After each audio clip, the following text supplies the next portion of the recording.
بسم اللہ الرحمن الرحیم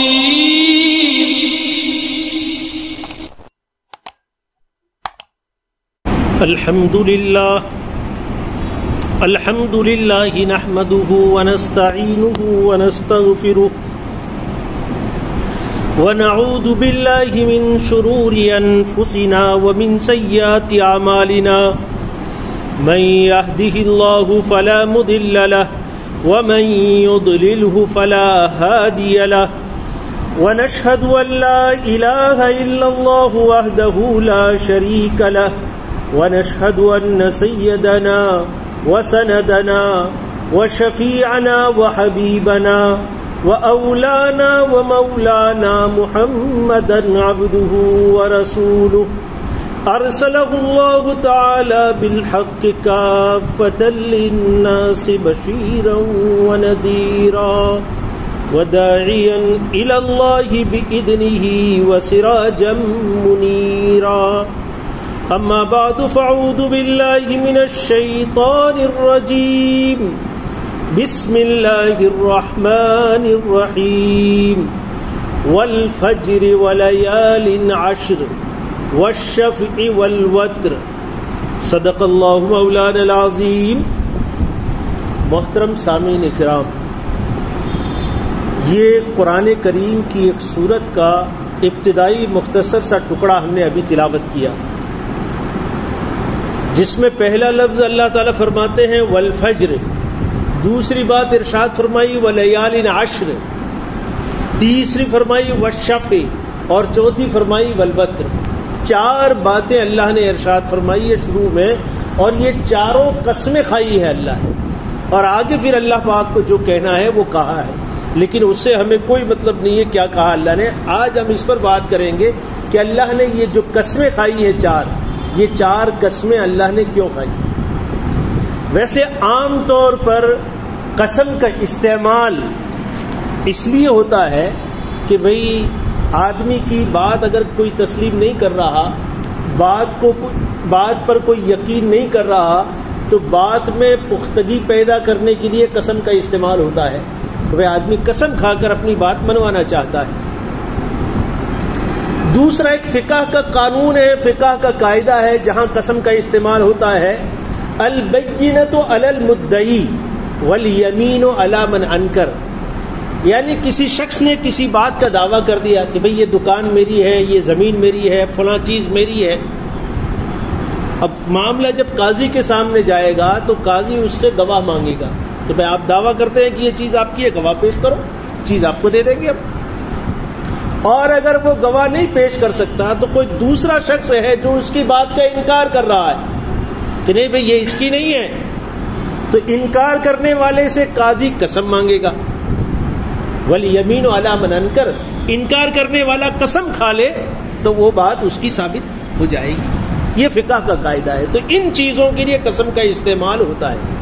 لیکن انسانوں کے لیے، ہمارے لیے، مسلمانوں کے لیے اللہ کے علاوہ کسی اور کی قسم کھانا جائز نہیں، اس کی اجازت نہیں ہے۔ آپ ماں کی قسم، باپ کی قسم، تیری قسم، میری قسم، بیوی کی قسم، بہت سے نادان طلاق کی قسمیں، یہ سب قسمیں جائز نہیں ہیں۔ کسی بھی چیز کی قسم اللہ کے علاوہ مسلمان کے لیے جائز نہیں ہے، وہ بھی ضرورت کے موقع پر۔ بات بات میں قسم کھانا، عام طور پر جن لوگوں کو جھوٹ کی عادت ہوتی ہے وہ بات بات میں قسمیں کھاتے ہیں۔ یوں سمجھو بات بات میں آدمی قسم کھاتا ہے، یعنی یوں سمجھو یہ جھوٹا ہے اس کی بات، اس کی بات کو پھر لوگ یقین بھی نہیں کرتے۔ خیر، یہ سب چیزیں اللہ کو ان میں سے کسی بھی چیز کی حاجت نہیں ہے، لیکن اللہ تعالیٰ نے قرآن کریم میں جگہ جگہ قسمیں کھائی، بہت سی قسمیں اللہ نے کھائی، اور یہاں پر چار باتوں کی قسم، والفجر یعنی صبح کی قسم، ولیال عشر یعنی 10 راتوں کی قسم، والشفع یعنی بے کی سنکھیا کی قسم، والوتر اور ایک ہی سنکھیا کی قسم۔ چار قسمیں اللہ نے یہاں پر کھائی، اور پھر آگے اپنی بات اللہ نے پیش کی۔ علماء نے لکھا ہے کہ اللہ تعالیٰ شانہ جب کسی چیز کی قسم کے طور پر استعمال کرتے ہیں تو یا تو بطور گواہ اور شہادت کے اس کو پیش کرنا چاہتے ہیں، اس لیے اللہ قسم کا استعمال کرتے ہیں، جیسے والعصر ان الانسان لفی خسر، وہاں اللہ نے زمانے کی قسم کھائی ہے۔ تو علماء نے لکھا ہے کہ والعصر میں اللہ نے زمانے کو بطور شہادت کے پیش کیا۔ آگے اللہ نے جو بات کہی ان الانسان لفی خسر، کہ بھئی انسان سارے کے سارے ٹوٹے میں، خسارے میں، نقصان میں ہے، اللہ تعالیٰ فرماتے تم زمانہ اٹھا کر دیکھ لو، ہم جو کہہ رہے ہیں وہ بات صحیح ہے۔ یعنی یہاں پر زمانے کو اللہ نے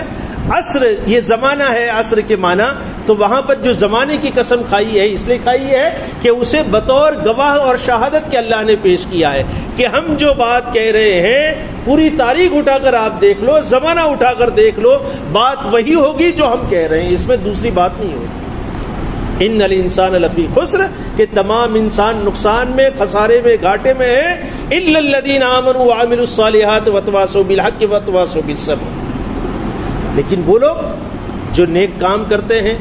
دین کی دعوت دیتے ہیں اور اس پر آنے والی تکلیفوں کو برداشت کرتے ہیں، یہ کامیاب ہیں، باقی سب کے سب نقصان میں ہیں۔ زمانے میں یہ لکھا ہوا ہے، تاریخ میں یہ لکھا ہوا ہے، آپ اٹھا کر دیکھ لو۔ تو والعصر کی قسم وہاں اللہ نے اس لیے کھائی کہ تاکہ بطور شہادت کے پیش کیا،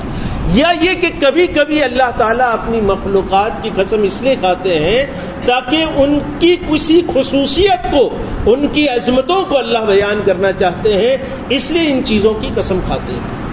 تو یہاں پر اللہ نے صبح کی قسم کھائی ہے، والفجر سب سے پہلے نمبر پر صبح کی۔ تو یہاں علماء کی مختلف باتیں ہیں اس میں کہ بھئی صبح کی قسم سے، صبح سے مراد کون سی صبح ہے، کس دن کی صبح؟ ایک تو روزانہ جو صبح طلوع ہوتا ہے، وہ سورج طلوع ہوتا ہے، وہ صبح ہے، یا اور کوئی صبح مراد ہے؟ تو اکثر بعض علماء کا کہنا یہ ہے کہ ہر وہ دن جس دن کی ابتدا صبح سے ہوتی ہے، یہاں وہ صبح مراد ہے، اس لیے کہ وہ صبح نئی تازگی لے کر انسانیت کے لیے آتی ہے، یہ اس کی ایک خصوصیت ہے، اس لیے مراد ہے۔ بعض علماء نے یہ لکھا ہے کہ نہیں، یہ تو عام ہے، ہر پورا سال یہ صبح تو ہوتی ہے، لیکن یہاں کوئی خاص صبح مراد ہے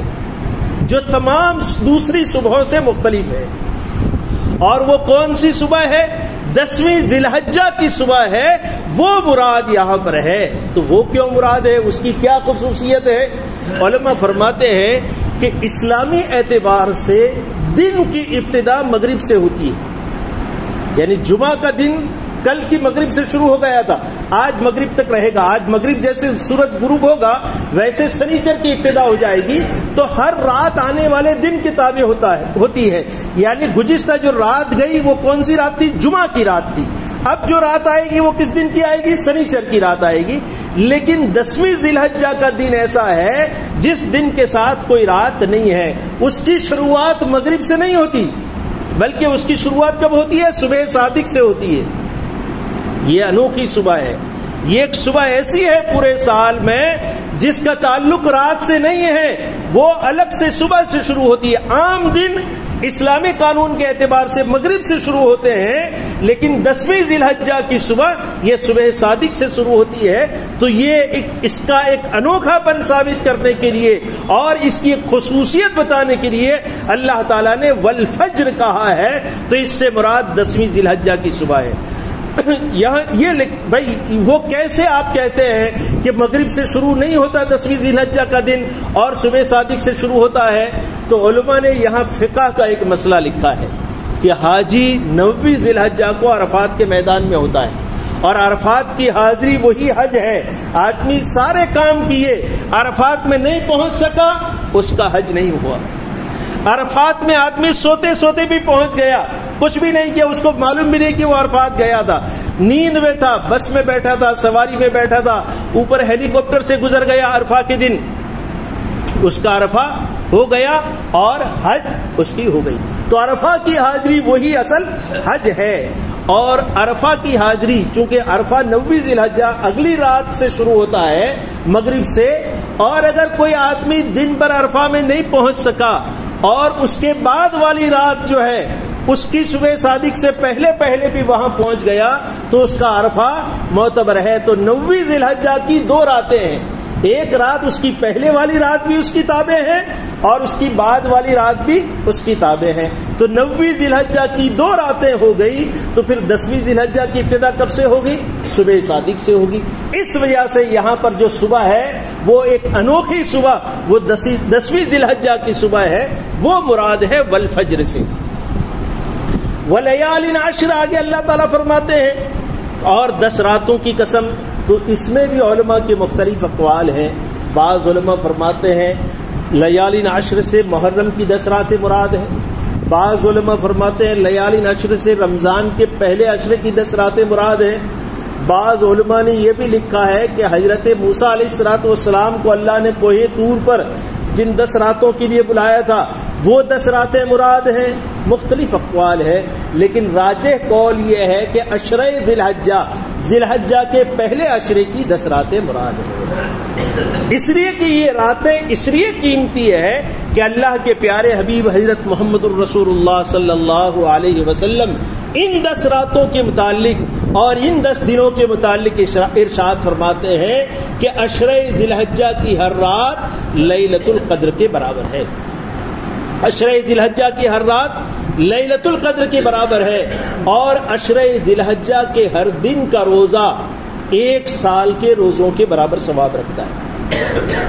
آپ عشرہ ذی الحجہ کی کسی ایک رات میں عبادت کریں، آپ کو اتنا ثواب ہے جیسے آپ نے لیلۃ القدر میں عبادت کی، اور عشرہ ذی الحجہ کی کسی ایک دن کا روزہ آپ رکھیں، اتنا ثواب ہے جیسے پورے سال کے روزے آپ نے رکھے، ایک دن کے روزے کا 10 روزے رکھ لیے آپ نے، پورے 9 روزے پورے رکھ لیے تو کتنے 9 سال کا ثواب مل جائے گا۔ اسی طرح عشرہ ذی الحجہ کی ایک رات لیلۃ القدر کے برابر، اور اس کی ساری راتیں، تو جتنی راتیں آپ جاگے، 2 راتیں جاگے، 3 جاگے، 5 جاگے، 7 جاگے، 8 جاگے، 9 جاگے، جتنی جاگ لی آپ نے اتنی لیلۃ القدر کا ثواب آپ کے نامہ اعمال میں ہو گیا۔ تو یہ اس کی خصوصیت کی وجہ سے ان دنوں کی اور اس کی راتوں کی یہ راتیں مراد ہے۔ والشفع والوتر، شفع سے مراد بے کی سنکھیا ہے، اور بے کی سنکھیا 10ویں ذی الحجہ مراد ہے، اس لیے کہ 10ویں، اور ایک اور حدیث ہے کہ ان ایام میں، عشرہ ذی الحجہ کے ایام میں اللہ تعالیٰ جو بندہ آدمی عمل کرتا ہے وہ اللہ کے یہاں اتنا محبوب ہے کہ ان دنوں کے علاوہ اس سے بڑا عمل بھی اس کی برابری نہیں کر سکتا۔ آدمی ان دنوں میں کوئی بھی نیکی کرے، اس کے علاوہ بڑے سے بڑا کام کر دیا، یعنی کسی نے جہاد کیا، کسی نے مال خرچ کیا، کسی نے کیا کیا، وہ سب کے سب عمل ان ایام کے چھوٹے عمل کے برابر نہیں ہو سکتے، یعنی اتنی بڑی فضیلت ان ایام کی ہے۔ پھر 10ویں ذی الحجہ، الشفع سے مراد 10ویں ذی الحجہ ہے، بیکی کا دن ہے، بے کی سنکھیا ہے، یہ مراد ہے، اور وتر سے مراد ہے عرفہ کا دن، یعنی 9ویں ذی الحجہ مراد ہے، کیونکہ ایک ہی سنکھیا ہے وہ، تو وہ مراد ہے۔ تو یہ چاروں 4 قسمیں جو ہیں ان کا تعلق عشرہ ذی الحجہ سے ہے۔ اور جیسے ابھی ہم نے کہا کہ بھئی عشرہ ذی الحجہ کی ہر رات کا ثواب، عشرہ ذی الحجہ کی ہر رات کا ثواب آپ کو لیلۃ القدر کے برابر، اور اس کے روزوں کا ثواب 1 سال کے روزوں کے برابر۔ اسی طرح عرفہ کا روزہ جو ہے، اس روزے کا ثواب حدیث پاک میں آتا ہے کہ اللہ تعالیٰ شانہ جو شخص عرفہ کا روزہ رکھتا ہے اس کے 2 سال کے گناہ اللہ معاف کر دیتے ہیں۔ ایک تو گزر گیا اس سال کے گناہ معاف، اور ایک آئندہ ابھی آیا نہیں ہے وہ سال، ابھی آپ نے اس کے گناہ کیے نہیں ہیں، لیکن اللہ تعالیٰ پہلے سے اس سال کے گناہ معاف کر دیتے ہیں۔ 2 سال کے گناہ معاف عرفہ کا روزہ رکھنے سے، ایک پچھلے سال کے، گزرے ہوئے سال کے، ایک آئندہ آنے والے سال کے۔ حضرت شیخ الحدیث مولانا محمد زکریا صاحب نور اللہ مرکزہ نے اس پر ایک عجیب بات لکھی ہے۔ آپ فرماتے ہیں کہ عرفہ کے روزہ رکھنے والوں کے لیے اللہ کے پیارے حبیب حضرت محمد الرسول اللہ صلی اللہ علیہ وسلم کی طرف سے 1 سال مزید زندہ رہنے کی بشارت ہے، کہ جو لوگ عرفہ کا روزہ رکھیں گے